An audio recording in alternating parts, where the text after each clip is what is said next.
मित्रों नमस्कार। पुस्तक का नाम है 21वीं सदी का व्यवसाय, भाग नंबर 2 और आज का लेसन नंबर है 12। संपत्ति 4, आपके अपने नेटवर्क की शक्ति। जब मैंने 1990 के दशक में इस व्यवसाय की गंभीरता से जांच पड़ताल की तो इसकी एक बात मुझे बड़ी दिलचस्प लगी। वह यह थी कि इसमें नेटवर्क शब्द का इस्तेमाल किया जाता है। मुझे याद आया कि मेरे अमीर डैडी इस शब्द का सचमुच सम्मान करते थे। थॉमस एडिसन मेरे अमीर डैडी के नायक थे।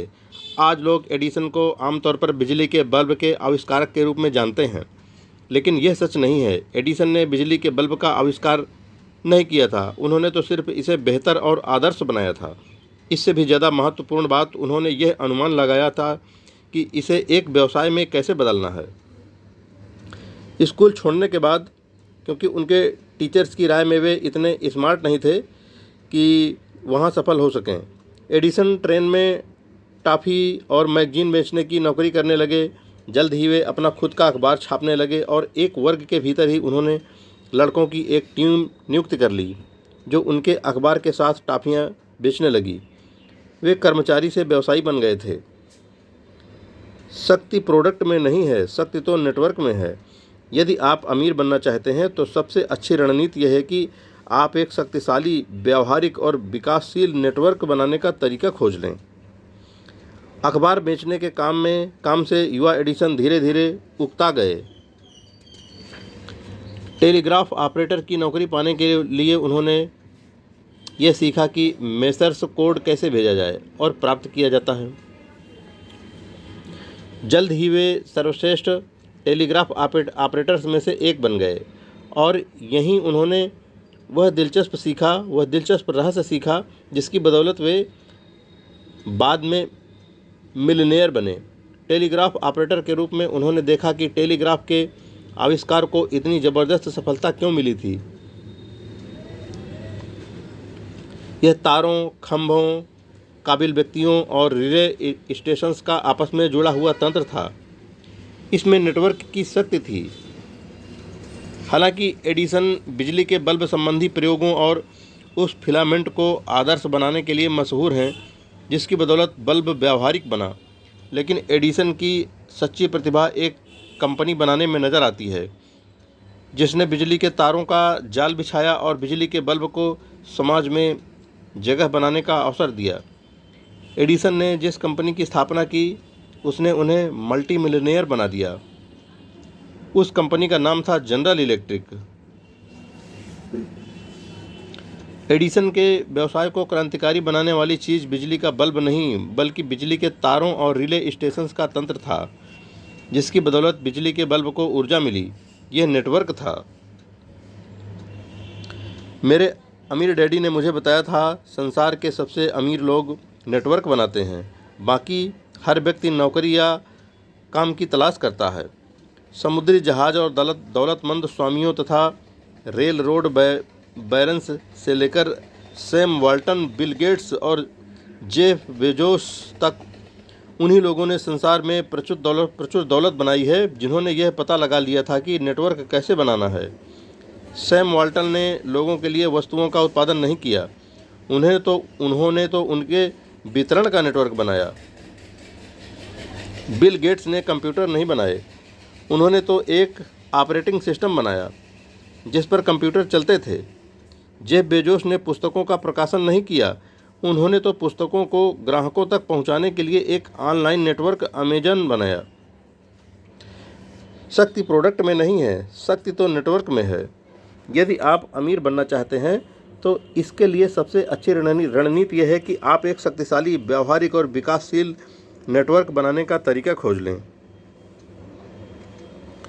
जाहिर है इसमें से अधिकांश लोग थॉमस एडिसन और सैम वाल्टन या बिल गेट्स नहीं कभी बन सकते हैं। हाँ, हर पीढ़ी में मुट्ठी भर बेहद रचनात्मक लोग होंगे जो शून्य से अरबों डॉलर के नए नेटवर्क्स बनाकर किसी कारोबार को फर्श से अर्श तक पहुंचाते हैं, जैसा इन लोगों ने किया। लेकिन लाखों लोगों की बात तो रहने ही दें, ये हजारों लोगों के लिए भी तार्किक महत्वाकांक्षा नहीं है। इसीलिए नेटवर्क मार्केटिंग इतना ज़बरदस्त व्यवसाय है। नेटवर्क मार्केटिंग उद्योग की कंपनियां जब आप जैसे करोड़ों लोगों को उनका खुद का नेटवर्क बनाने का अवसर देती हैं, बजाय इसके कि वे किसी दूसरे के नेटवर्क के लिए काम करने में अपनी ज़िंदगी बिता दें। मेटकाफ का नियम। 3Com के संस्थापक और ईथरनेट के एक निर्माता रॉबर्ट मेटकाफ को एक समीकरण बनाने का श्रेय दिया जाता है जो नेटवर्क के मूल्य को परिभाषित करता है। दूसरे शब्दों में, किसी नेटवर्क का आर्थिक मूल्य उस नेटवर्क का उपयोग करने वालों की संख्या के वर्ग के बराबर होता है।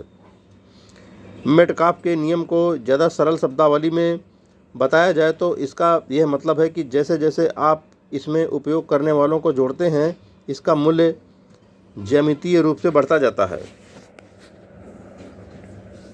टेलीफोन नेटवर्क के बारे में सोचें।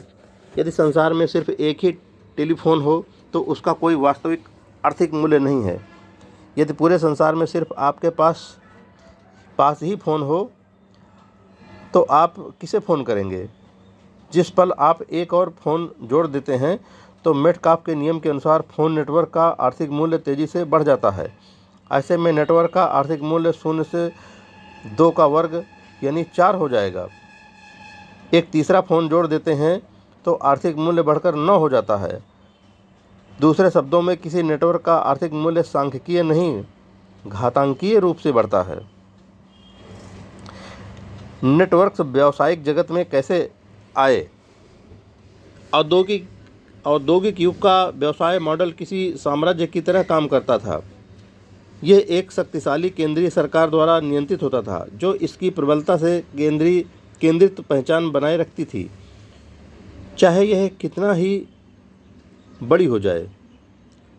1950 के दशक में एक नए प्रकार का व्यवसाय उभरा जो अपने सारे हिस्सों को किसी एक केंद्रीय ऑफिस द्वारा नियंत्रित नहीं करता था, बल्कि इसके लिए नेटवर्क के मॉडल का इस्तेमाल करता था। यह विचार इतना क्रांतिकारी था कि बहुत से लोगों ने इसकी आलोचना की और अमेरिकी संसद इसे गैर कानूनी घोषित करने से सिर्फ 11 मत दूर थी। लेकिन यह शुरुआती वर्षों में बचने में कामयाब हुआ और आज यह 3% से अधिक अमेरिकी रिटेल बिक्री के लिए जिम्मेदार है तथा पूरी दुनिया में फल फूल रहा है। इसके कुछ मशहूर ब्रांड्स में आइस हार्डवेयर, सबवे और जाहिर है सबसे मशहूर मैकडोनाल्ड शामिल है। इस क्रांतिकारी व्यावसायिक मॉडल को फ्रेंचाइजी कहा जाता है। फ्रेंचाइजी एक प्रकार का बिजनेस नेटवर्क है जिसमें बहुत से व्यवसाय मालिक एक ही ब्लूप्रिंट के अनुसार काम करते हैं। बहुत व्यावहारिक संदर्भ में आप यह कह सकते हैं कि उन सभी के जीवन मूल्य समान होते हैं। लेकिन फ्रेंचाइजी व्यावसायिक जगत में नेटवर्क के विकास की राह में सिर्फ एक पड़ाव था। अब जॉन आपको बताएंगे कि इसके बाद क्या हुआ। जॉन: रॉबर्ट ने सही कहा है, यह अलग तरीके से कमीशन का भुगतान करने का ही मामला नहीं है या मार्केटिंग की जिम्मेदारी किसी दूसरे पक्ष पर डालने की बात नहीं है। यह दरअसल व्यवसाय को देखने का एक बिल्कुल ही अलग तरीका है। ऐसा तरीका जो व्यापक विज्ञान नीति के जरिए औद्योगिक युग की अर्थव्यवस्था को प्रदर्शित नहीं करता है, बल्कि नेटवर्किंग के जरिए सूचना युग की अर्थव्यवस्था को प्रदर्शित करता है। फ्रेंचाइजिंग के बाद नेटवर्किंग वाले व्यवसायों के विकास में अगला कदम 1960 के दशक में उठाया गया और 1970 व 1980 के दशकों में इसकी रफ्तार तेज हो गई। फ्रेंचाइजी व्यवसायों के नेटवर्क के बजाय यह मॉडल फ्रेंचाइजी व्यक्तियों के नेटवर्क के जरिए विकसित हुआ। एक तरह से आप इसे व्यक्तिगत फ्रेंचाइजी भी कह सकते हैं। मूल फ्रेंचाइजी मॉडल की तरह ही इस नए प्रकार के व्यवसाय की भी काफ़ी आलोचना हुई, लेकिन आलोचनाओं के बावजूद यह अपना अस्तित्व बचाने और समृद्ध होने में कामयाब हुआ।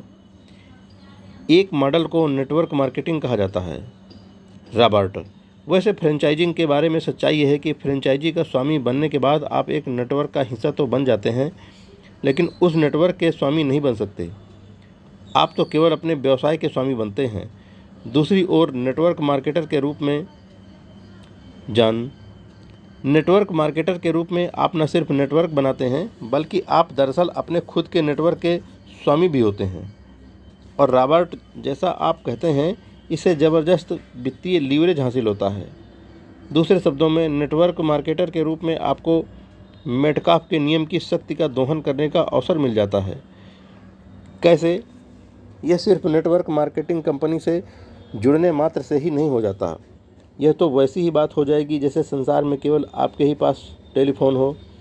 मेटकाफ के नियम की शक्ति का दोहन करने के लिए आपको अपने जैसे किसी व्यक्ति, किसी साझेदार को जोड़कर खुद को बहुगुणित करना पड़ता है। जिस पल आपकी संख्या 2 हो जाती है, आपके नेटवर्क का आर्थिक मूल्य तेजी से बढ़कर 4 हो जाता है। जब आपकी संख्या 3 हो जाती है तो आपके नेटवर्क का आर्थिक मूल्य 4 से 9 हो जाता है। आपने जिन 2 लोगों को जोड़ा है, जब उनमें से प्रत्येक भी 2 अन्य लोगों को जोड़ लेता है तो आपका नेटवर्क उस रॉकेट की तरह दिखने लगता है जो चांद की ओर उड़ान भरने वाला है। आप गणितीय रूप से काम कर रहे होते हैं, लेकिन आपका आर्थिक मूल्य घातांकीय रूप से विकसित करता है। सरल भाषा में, मेटकाफ के नियम का अर्थ यह है कि नेटवर्क एक लीवर के रूप में कार्य करता है। यह आपको अपने समय और प्रयास की लेवरेजिंग करने की अनुमति देता है। लीवरेज का सिद्धांत खोजने का श्रेय प्राचीन यूनान के इंजीनियर आर्किमिडीज को दिया जाता है। उन्होंने यह घोषणा की थी, मुझे खड़े होने की जगह भर दे दें तो मैं संसार को हिला सकता हूँ। लीवरेज की लगभग असीमित शक्ति का प्रदर्शन करने के लिए उन्होंने रस्सियों और घिर्रियों का एक व्यापक तंत्र तैयार किया। इसके बाद रस्सियों के इस विशाल जाल में यूनानी योद्धा जहाज़ों के पूरे बेड़े को बांधा। जब हर चीज़ तैयार हो गई और जमा भीड़ भी खामोश हो गई तो आर्किमिडीज ने लकड़ी का एक लट्ठा पकड़कर उसे अपनी पूरी शक्ति से खींचा और जहाज़ों का पूरा बेड़ा पानी में तैरने लगा। यही नेटवर्क की शक्ति है। रस्सियों के उस व्यापक जाल से आर्किमिडीज ने एक ऐसा काम कर दिखाया जिसके लिए आमतौर पर कई हजार मल्लाहों को मिलकर पूरा जोर लगाना पड़ता। और रस्सियों का वह जाल आखिर क्या था? एक नेटवर्क। यही वह जबरदस्त शक्ति है जिसकी बदौलत अफवाहें इतनी तेजी से फैलती हैं। एक आदमी 3 को बताता है, जिनमें से प्रत्येक अन्य 3 को बताता है, उन अन्य में से प्रत्येक दूसरे 3 को बताता है और बहुत जल्द ही वह बात शहर के हर व्यक्ति को पता चल जाती है। फैशन के रुझान भी इसी तरह फैलते हैं और यही नेटवर्क मार्केटिंग व्यवसाय की बुनियादी रणनीति भी है। मेटकाफ के नियम की शक्ति का दोहन करते हुए लोगों के नेटवर्क के जरिए अपने प्रयासों को डुप्लीकेट करना। आज नेटवर्क मार्केटिंग संसार के सबसे तीव्र गति से विकास करने वाले बिजनेस मॉडल में से एक है। बहरहाल अधिकांश लोगों को अब भी इसका एहसास नहीं है। क्यों नहीं है? लोग प्रोडक्ट्स तो देख सकते हैं, घरेलू उपयोग या स्वास्थ्य संबंधी प्रोडक्ट्स या टेलीकॉम, वित्तीय या कानूनी सेवाएं, लेकिन उन्हें यह एहसास नहीं होता कि यह दरअसल व्यवसाय नहीं है। असल व्यवसाय प्रोडक्ट नहीं, वह नेटवर्क है जिसके जरिए प्रोडक्ट यात्रा करता है। एडिसन का बिजली का बल्ब नहीं, बल्कि उनकी इलेक्ट्रिक ग्रिड है। लोग अब भी नेटवर्क मार्केटिंग के मूल्य को इसलिए नहीं समझ पाए हैं क्योंकि यह अदृश्य है, यह भौतिक नहीं, व्यावहारिक है। आप इसे अपनी आंखों से नहीं देख सकते क्योंकि देखने के लिए ज़्यादा कुछ है ही नहीं। यह सूचना युग का वास्तविक बिजनेस मॉडल है। इसके मूल्य को समझने के लिए आंखें खोलना ही काफ़ी नहीं है। इसके लिए तो आपको अपना दिमाग खोलने की ज़रूरत है। कोई सोने की मेहराब नहीं है, कोई हरी जलपरी नहीं है जो संकेत देकर आपको उनके व्यवसाय की जगह आमंत्रित करे। नेटवर्क मार्केटिंग व्यवसाय का विस्फोट पूरे संसार में हो चुका है, लेकिन जनता अक्सर अब भी इसे नहीं देख पाती है। जनरल मोटर्स और जनरल इलेक्ट्रिक जैसी कंपनियां औद्योगिक युग की हैं। मैकडोनाल्ड्स, सबवे व यूपीएस स्टोर, आइस हार्डवेयर और बाकी फ्रेंचाइजी कंपनियां संक्रांति काल की हैं जो औद्योगिक युग से सूचना युग के पुल के रूप में उभरी। नेटवर्क मार्केटिंग व्यवसाय ही सूचना युग का वास्तविक व्यवसाय है क्योंकि इसका सरोकार जमीन और कच्चे माल, फैक्ट्रियों और कर्मचारियों से नहीं बल्कि विशुद्ध जानकारी से है। नेटवर्क मार्केटर के रूप में आप यह सोच सकते हैं कि आपका काम किसी प्रोडक्ट या प्रदर्शन करना और बेचना है। ऐसा नहीं है। आपका काम तो सूचना देना, एक बेहतरीन कहानी सुनाना और एक नेटवर्क बनाना है। मित्रों, आज का यह बेहतरीन अध्याय यहीं पर पूरा होता है। इन बेहतरीन अध्यायों को, इस बहुमूल्य पुस्तक को आप सुनते रहिए, नेटवर्क बनाने के फ़ायदे जानते रहिए, अपने जीवन में उन्नति पाइए, एट लास्ट बिलियनेयर बनिए। यही हमारी कामना है। जय हिंद फ्रेंड्स।